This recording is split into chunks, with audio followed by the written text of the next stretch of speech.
मैं रोई नहीं हूँ, मुझे रुलाया गया है। मैं पागल नहीं थी, मुझे बनाया गया है। बहुत सोच समझ कर ये जाल बिछाया गया है। मुझे मोहब्बत के नाम पे आजमाया गया है।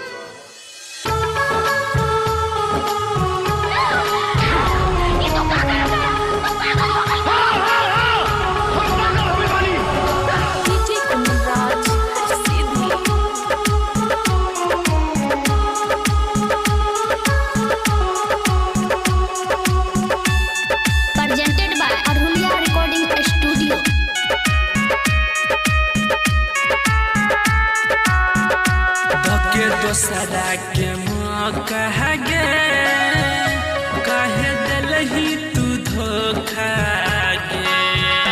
धके दोसरा के मौका गे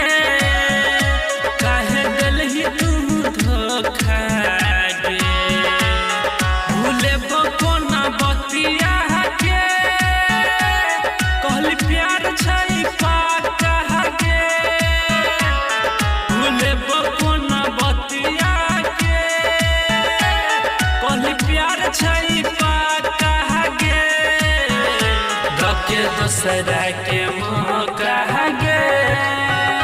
काहे दिली हमरा धोखा गे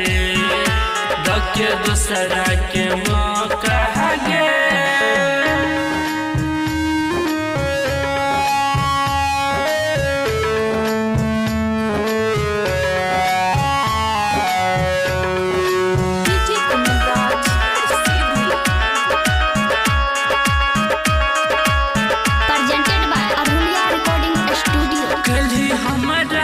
छल एकर मिलतो तोरा फल हम ना जननी गे जान इतना जल्दी बदल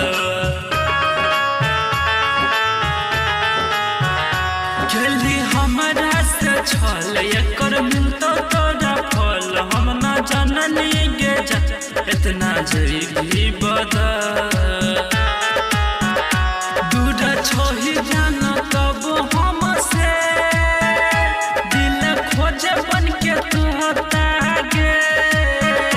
दूध छोही जाना हमसे तब दिल खोजे बन के तू होता गे धके दोसरा के मौका गे काहे दिली हमरा धोखा गे धके दोसरा के मौका गे